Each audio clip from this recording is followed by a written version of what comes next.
अस्सलाम वालेकुम, कैसे हैं आप सब। आज क्विक गार्लिक ब्रेड की रेसिपी आप लोग के साथ शेयर करूंगी। बहुत ये मज़े की बनती है। इसको बनाने के लिए आपके पास फ्रेंच ब्रेड होनी चाहिए। फ्रेंच ब्रेड के ऊपर गार्लिक ब्रेड बहुत मज़े की बनती है। अगर आपके पास फ्रेंच ब्रेड नहीं है तो आप सिंपल ब्रेड के ऊपर भी ये बना सकते हैं, लेकिन वैसी गार्लिक ब्रेड नहीं बनेगी जैसे आप रेस्टोरेंट में जाके खाते हैं। तो कोशिश करें फ्रेंच ब्रेड मिल जाए तो आप इस पर बना लें, वरना आप नॉर्मल घर की ब्रेड पर भी बना सकते हैं। दो तरीकों से आपको गार्लिक ब्रेड बनाना सिखाऊंगी, एक बेक करके और एक आप किस तरह चूल्हे पर बना सकते हैं जिनके पास ओवन नहीं है, ताकि हर कोई इसको एंजॉय कर सके। और कौन सी ज़्यादा मज़े की बनती है इस पर भी बात करेंगे। आप देख सकते हैं मोटे मोटे पीसीज में मैंने ब्रेड को काट लिया है। इसको रख देते हैं साइड पर। तो सबसे पहले जो बेक करके हमने गार्लिक ब्रेड बनानी है वो तैयार कर लेते हैं। यहाँ पर देखिए एक एल्युमिनियम फॉइल ले ली है मैंने, और इसके ऊपर हम गार्लिक रख देंगे। इसके ऊपर से मैंने टॉप काट दिया ताकि जब ये बेक हो जाए तो इसको निकालने में हमें आसानी हो। आधे घंटे के लिए इसको ओवन में रख देंगे 200 सेल्सियस के लिए। आधा घंटा हो गया था और गार्लिक को मैंने ओवन से निकाल लिया था। इस टाइम पे थोड़ा सा ठंडा हो गया है। गरम गरम आपने गार्लिक बटर में नहीं डालना है। तो 100 ग्राम मेरे पास यहाँ पर बटर है। मैं सॉल्टेड बटर का इस्तेमाल कर रही हूँ, और इसमें बेक किया हुआ जो गार्लिक है ये डाल देंगे। बहुत मज़े का लगता है। आपने फ्रेश गार्लिक का इस्तेमाल नहीं करना है, वो बिल्कुल भी मज़े का नहीं लगता। उसकी बहुत तेज़ स्मेल आपकी गार्लिक ब्रेड में ऐड हो जाती है और कोई भी नहीं खा पाएगा। तो अगर आपने गार्लिक ब्रेड बनानी है तो इसको बेक करना बहुत ज़रूरी है। अगर बेक नहीं कर सकते तो छोटा छोटा आप गार्लिक को काट के थोड़ा सा फ्राई कर लें। फ्राई करके आप इसको बटर में ऐड कर दें।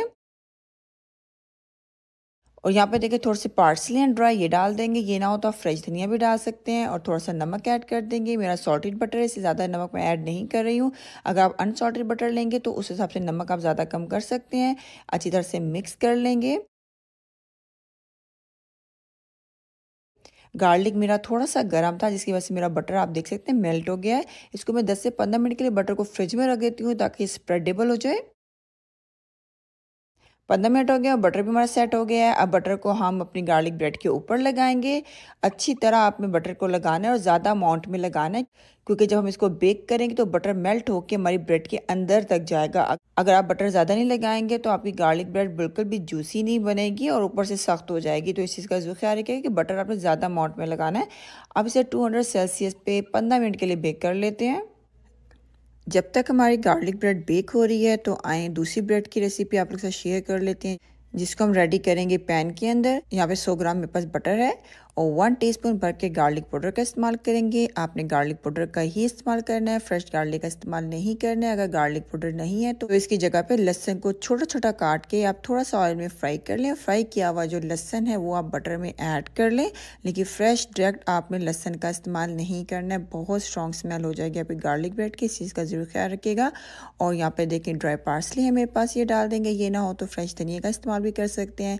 नमक जो है अकॉर्डिंग आप अपने टेस्ट के डाल सकते हैं, ज़्यादा और कम कर लिएगा जिस हिसाब से भी आपने करना हो। अच्छी तरह से इन सब चीज़ों को मिक्स कर लेते हैं। तो ये बटर हमारा तैयार हो गया है ब्रेड पे लगाने के लिए। इसको हम ब्रेड पर लगाएंगे। जो ब्रेड आपने चूल्हे पर बनानी है उस पे आपने बटर दोनों साइडों पे लगाना है, एक साइड पे नहीं लगाना है, क्योंकि जब हम इसे चूल्हे पे पकाएंगे तो दोनों साइडों से हमें इसको कलर देना होगा। तो इसलिए आपने बटर दोनों साइडों पे लगाना है और ज़्यादा अमाउंट में ही लगाना है आपने बटर। जो ब्रेड हमने बेक होने के लिए रखी है उस पर हमने एक साइड पे बटर लगाया है, लेकिन जिस ब्रेड को आप चूल्हे पर बनाएंगे उसमें आपने बटर दोनों साइडों पर लगाना है। बटर दोनों साइडों पर लगा लिया। अब इसको चूल्हे पर मीडियम फ्लेम पे कुक कर लेंगे दोनों साइडों से। आंच आपने मीडियम रखनी है, हाई फ्लेम पे बिल्कुल नहीं आपने इसको कुक करना, क्योंकि हमने इसके ऊपर बटर लगाया, बटर जलना शुरू हो जाएगा और दूसरा आपकी ब्रेड के ऊपर बहुत जल्दी से कलर आ जाएगा और बटर अच्छी तरह से अंदर तक नहीं जाएगा ब्रेड के। वीडियो का कुछ पार्ट जो है वो डिलीट हो गया था। उम्मीद करती हूँ आपको अच्छी तरह से समझ आ चुका होगा कि आपने किस तरह इसको फ्राई करना है पैन के अंदर।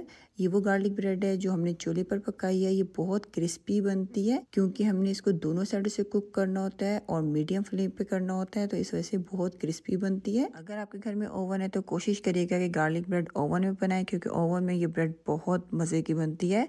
और अगर नहीं है ओवन तो फिर आप चूल्हे पर बिल्कुल बना सकते हैं। और ये वो ब्रेड है जो हमने ओवन में बनाई थी। ये बहुत मज़े की बनती है, ऊपर से क्रिस्पी होती है, अंदर से बहुत जूसी होती है।